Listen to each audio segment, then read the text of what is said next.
So episode 5 of Planet Earth 3 is out now, and that is about forests, both temperate and tropical forests. Something this episode highlights very early on is that this episode's going to be weird. It's going to deal with weird stuff that we don't normally see, and it definitely lives up to that. So we open up in Borneo. Now, when I hear Borneo and rainforest, I automatically assume we're going to see orangutans.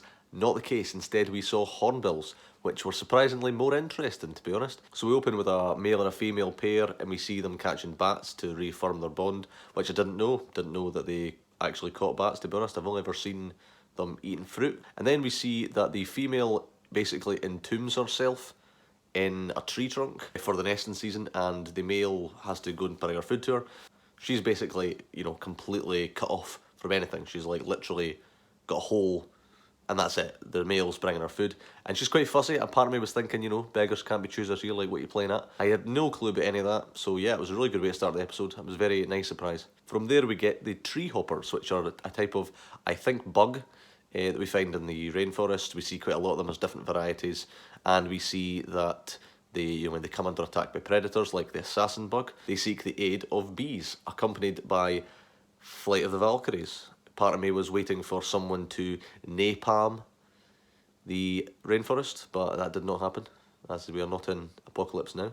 I love the smell of napalm in the morning. It was interesting enough. I hadn't seen those bugs before, so it was nice to see them. The sound they were making earlier in the sequence was almost like a rave. I'm waiting for a dance remix of that sequence, so it's going to happen. It's out there. Keep your eyes on YouTube. Someone will do it. The part of the episode that I really liked was the Dholes in India. So in India, again, much like Borneo, I assumed tigers, but no, Dholes. And I don't think we've ever seen Dholes in a programme like this. They don't pop up at all, really. So I didn't really know anything about them. And the fact that they whistle, it's not something you'd ever think they would do. And the fact that they're hunting deer, which normally don't seem like a big threat, because usually they're being hunted by a tiger, compared to Dholes, which are quite small wild dogs. And the hunt itself was good, and they caught the deer was a good sequence. I think it was probably the highlight of the episode for me. Like, it was a really good bit, and it was nice seeing an animal that we don't normally see. And I think, yeah, I'd be interested to see Dholes again or learn more about them. Yeah, they were really good stuff. It was nice seeing the spirit bears. I think everyone's kind of aware of them, that they're like a form of black bear which has a lighter coat, and I think it was interesting comparing them hunting with black bears and saying that they have a higher success rate, probably because their white coat matches the light from the sun. Now that is like just a standard thing you see in pretty much all aquatic environments. Most aquatic hunters will have a lighter on the bottom and darker on the top for the purposes of that. So that was really interesting. I think it was good to see that. So yeah, and even more so how it ties in with the next sequence of how the fish that is discarded by the bears nourishes the forest. I think that was really good. It ties in like mycorrhiza that we've talked about before in Wild Isles. They did a good job of highlighting that relationship between fungus and tree, and I think this episode did a really good job of that. Another part that was really good was talking about how trees, take the water and nutrients from the soil, which nourishes the whole community of plants. The way they highlighted it was very good. It kind of felt a bit like Green Planet, how there was like a lot of quick moving camera, movements throughout the forest. I think it harkened back to that, and I liked it in that series, and I liked it a lot here as well. This then feeds into the shock of watching the tree being cut down. It does a really good job of talking about deforestation and how it does impact the wider community. Like, a lot of the time you see a tree gets knocked down and, all these other plants are fighting to take its place. But there is also a very real negative effect of that nutrients, which was, being provided by this massive plant, is now just gone, and there's going to be a lot of negative effects for the wider community. Another thing that really worked in that sequence was them talking about eucalyptus. So you hear a lot about palm oil and then soy, you don't hear a lot about eucalyptus. If you've ever been to a part of the world that's sort of tropical, like across South or Central America or Africa or parts of Asia, you will have seen eucalyptus, most likely. Like, it is everywhere, and again, the fact that they talk about how it's used for paper, and it's just basically just sprung up, cut down, the tiny pockets of forest which are just pathetic, basically. They're not good for anything. I think the episode did a really good job of highlighting that. There hasn't been too much of a genuine emotional punch of the environmental stuff in this series, I don't think, so far.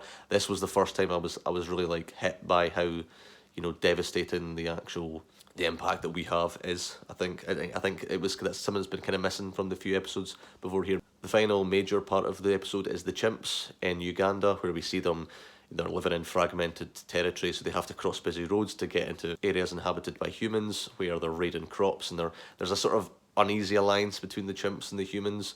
The humans kind of tolerate them and let them use their, take the fruit from their trees, but it gets to the point where they are stealing their crops and they're like attacking their livestock.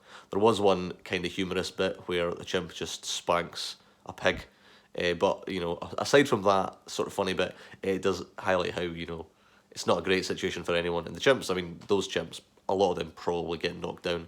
Like that's definitely not very safe at all for them.